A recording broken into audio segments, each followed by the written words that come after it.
Today I visited Elm Hill, named after the trees which once stood here. Let's start off to our left with the church St Simon and St Jude's Church. This is a Church of England church built in the 14th century. It was then declared redundant in 1890s due to there being so many churches already in the area.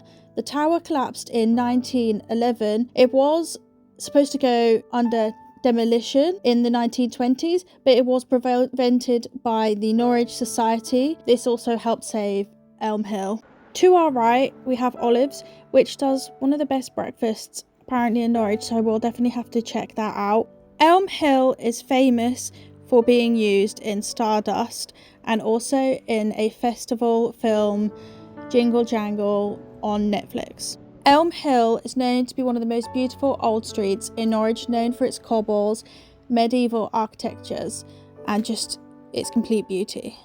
In 1507 there was a massive fire which burned Elm Hill down. These then were replaced with Tudor merchant houses and individual homes. We now come up to Paston's house. I'll leave you to just read this.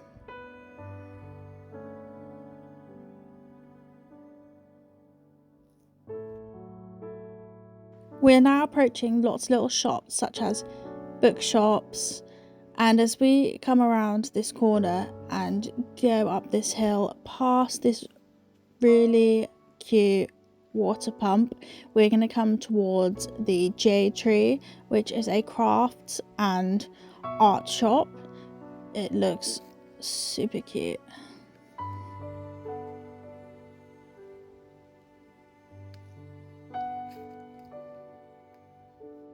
As we go down the hill, we go towards the Bear Shop, which opened in 1990. They believe they have the largest selection of bears in Britain, with 300 artist bears, plus hundreds of manufactured bears as well, such as Steiff bears, Steiff animals, Merrythought, Casey bears, Herman, Deans, Clemens and Charlie bears. Britain's Arms was built in 1347. Originally known as Ye Old Goddess House, it was a beguinage house, which was for religious women who lived in a community. This would have been without taking vows. This building actually survived the fire and it's been used for many different things, such as barber surgeons in the 15th century. It's been used as wool in the 17th and 18th century, and its first record of an alehouse in the 1760s. This now provides breakfast, brunch and tea.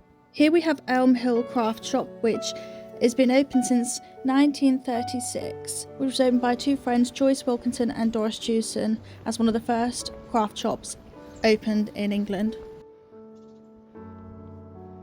As we go around the corner, we are on Princes Street. Now we come across another medieval church, St Peter's Hungate. This church dates back to 1460, but in 1929 it was made redundant, just like the other church, and turned into a art museum. The museum was then closed in 1995 and passed to Historical Churches Trust, now a medieval art centre. To our right we have a United Reformed Church, which was built in 1869 by the architect Edward Boardman, who was a member of the congregation there. There's loads of cute little houses down here and an Italian. I took a picture of this one because I just absolutely loved that.